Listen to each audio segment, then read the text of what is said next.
बिल्लाहि मिनश्शैतानिर्रजीम बिस्मिल्लाहिर्रहमानिर्रहीम अल्हम्दुलिल्लाहि रब्बिल आलमीन सलातु वस्सलामु अला सय्यदिना व मौलाना अबुल क़ासिम मुहम्मद सल्लल्लाहु अलैहि वालैहि वसल्लम व अलैहि तय्यबीन अत्ताहिरीन लानतुल्लाहि अला आदाइहिम अजमईन बर मोहम्मद व आले मोहम्मद सल्लल्लाहु अल्लाहुम्मा सल्लि अला मोहम्मद व आले मोहम्मद वअज्जिल फरजहुम अजमईन। ईमान की मजबूती के तरीके, इस पे गुफ्तगू जारी है। ईमान के दर्जे हैं और इंसान उन दर्जात को हासिल कर सकता है और अपने ईमान को कमाल तक पहुंचा सकता है। तो अगर हम ये चाहें कि हमारा ईमान तरक्की करे और क़ुर्बो कमाल के साथ वाबस्ता रहकर ऊपर की तरफ हरकत करें और खुदा के नज़दीक तर हो जाएं और अजर सवाब हमको मिल जाए और आखिरत में आली दर्जात, बुलंद दर्जात को पालें, तो फिर हमको क्या करना चाहिए?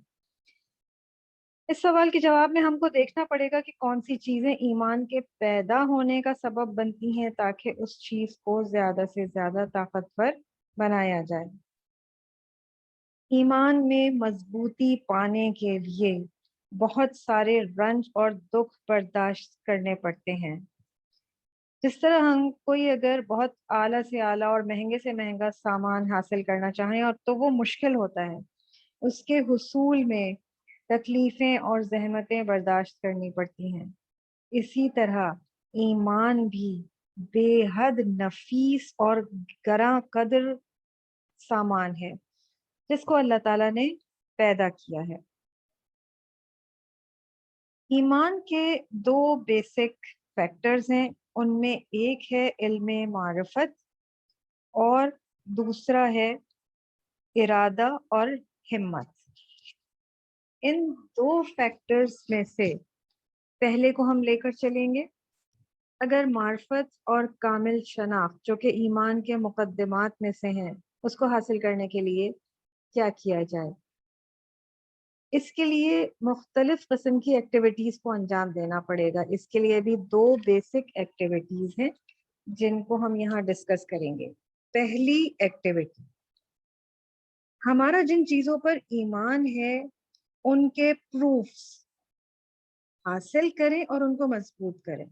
सब सिर्फ ईमान लाना काफ़ी नहीं है। जैसे खुदा के बारे में इल्म, क़यामत के बारे में इल्म, अच्छाई और बुराई के बारे में इल्म, हमें इल्म तो है लेकिन इसको हमें प्रूफ के साथ, दलाइल के साथ पता होना चाहिए और इसके दलाइल हासिल किए जाने चाहिए, उनके बारे में सोचना चाहिए। अगर अल्लाह ताला एक है तो उसका क्या प्रूफ है? आप इसको कैसे प्रूफ करेंगे? अगर क़यामत यकीनन आने वाली है तो आपके पास इसकी क्या दलील है? ये इल्म और ये दलीलें कवी ईमान के हथियारों में से एक कवी हथियार है, बहुत स्ट्रॉन्ग वेपन है। तो पहला कदम ये है कि कोशिश करें ईमान के मुताल्लिक़ात, यानी वो चीज़ें जिन पर ईमान लाना चाहिए, उनको बेहतर से बेहतर पहचानें और बहुत स्ट्रॉन्ग दलाइल के साथ उनको प्रूव करें। उनके बारे में किसी तरह का कोई शक व शुबा रखते हैं तो उसको दूर करें। अब दूसरी बात, एक्टिविटी नंबर 2, अगर कोई चाहता है कि उसकी जिंदगी, चाल चलन, उसका रूटीन, उसका किरदार, अगर ये मारिफत उस पर असरअंदाज हो तो एक जिंदा और आगाही वाली मारिफत होनी चाहिए। तब ये कि सिर्फ ऐसा नहीं कि हमने इल्म हासिल कर लिया और उसको प्रूफ भी कर दिया और बात खत्म हो गई। नहीं, यहाँ रिक्वायरमेंट है रिपीटेशन की। शरई इबादत में अल्फाज के तकरार पर इसीलिए जोर दिया जाता है ताकि ये इबादत हमारे जहन की सतह पर हमेशा के लिए बरकरार रह जाए। मिसाल के तौर पर अल्लाह अकबर का जिक्र, जब हम नमाज पढ़ते हैं तो एक ही नमाज के अंदर कई मर्तबा अल्लाह अकबर की तकरार होती है। اسی طرح ہم جب نماز پڑھنے کو ہمارے اوپر واجب کیا گیا ہے تو یہ فلسفہ بہت اچھے طریقے سے سمجھ میں آ جاتا ہے کہ نماز جیسی عبادت کے لیے ریپیٹیشن کیوں لازم ہے۔ ایک نماز بھی ہو سکتی تھی دن میں، لیکن 5 مرتبہ نماز پڑھنے کو کہا گیا۔ یہ کئی مرتبہ کی تکرار اس بات کا سبب بن جاتی ہے کہ آہستہ آہستہ وہ معلومات اور وہ دلیلیں اور وہ علم جو ہمارے پاس موجود ہے ہمارے ذہن میں راسخ ہو جائے، یعنی بالکل ایبزارب ہو جائے اور ہمیشہ کے لیے ہماری توجہ کا مرکز بنا رہے۔ سورہ آل عمران آیت 191۔ وہ لوگ اللہ کو تمام حالات میں کھڑے، بیٹھے، پہلو پر لیٹے یاد کرتے ہیں۔ تو یہ 2 ایکٹیویٹیز تھیں جس کے بارے میں آج ڈسکس کیا گیا، اور ایمان کو مضبوط کرنے کا طریقہ یہ ڈسکس ہوا۔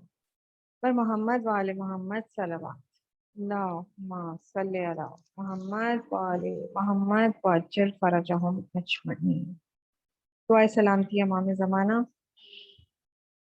بسم اللہ الرحمن الرحیم۔ اللہم کن ولیک الحجت ابن الحسن صلواتک علیہ وعلی آبائہ فی هذه الساعة وفی کل ساعة ولیا وحافظا وقائدا وناصرا ودلیلا وعینا حتی تسکنہ ارضک طوعا وتمتعہ فیہا طویلا برحمتک یا ارحم الراحمین۔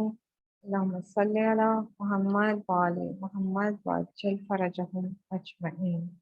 جماعت سے دعا۔